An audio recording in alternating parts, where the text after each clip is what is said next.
With us now is the Northern Ireland Children's Commissioner, Chris Quinn. Chris, really good to have you on the programme this morning. We heard from a local parent earlier in the programme, Denise Geary, who really spoke quite vividly about the impact this had on her two daughters. Not being able to go to school, the social element of not being able to go to school, homeschooling as well. What are the key issues from back during the pandemic that really stand out to you as a commissioner?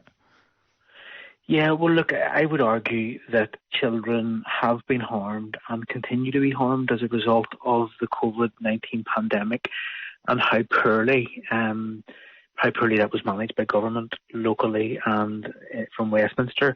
Children's rights definitely weren't considered. The voice of the child was absolutely absent. And what we know since COVID, things have got worse. We have more children in care. We have more children in poverty. We have more children in the care system and who are known to social services. So my office and I can't point to a single piece of work that's gone on within government to manage the recovery from COVID.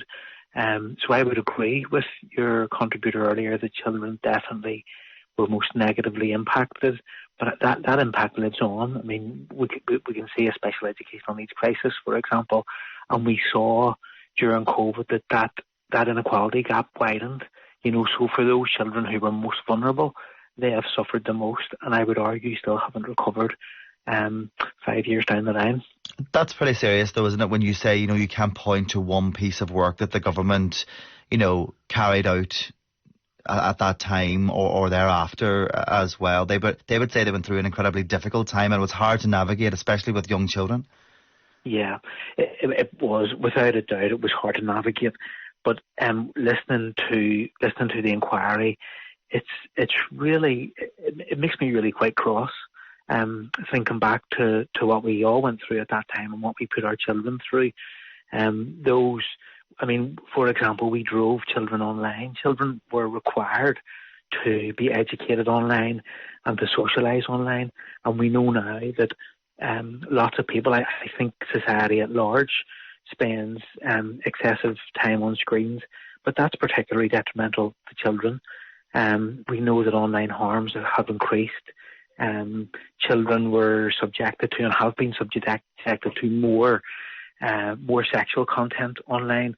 A lot of the time, violent porn and other things are sent to children. We know that young women are very vulnerable to grooming and young men vulnerable to sextortion and things like that. So in terms of the online world, there were no adequate protections.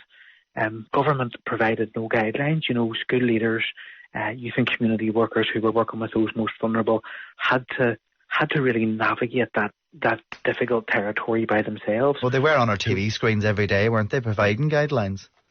Well, that's arguable. I mean, if you recall back to what was happening here locally, young people argued really strongly for youth-specific information. So young people have a right to receive information, and they just weren't getting it. They had asked the Deputy First Minister to engage with them directly, and indeed there was an agreement that a youth-specific press conference would be hosted, and that was a minimum. But that press conference didn't happen.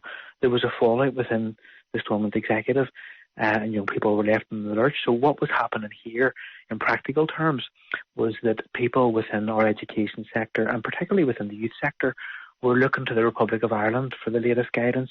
We're looking at the World Health Organization, but there simply wasn't. Risk wasn't assessed, safeguards weren't in place, and even in terms of child protection, when we pushed children online, those things weren't accounted for. So with this inquiry, I want to see really solid recommendations for the executive and for the government in Westminster. And one of those recommendations that I would like to see would be full incorporation of the United Nations Convention in the domestic law. And what that means in simple terms is to make the law stronger. We can see the gaps in that law in terms of safeguarding, in terms of the voice of the child, in terms of the child's health and well-being. We need to put those things at the forefront of our decision-making moving forward. Okay, and I know you're speaking before the COVID inquiry tomorrow.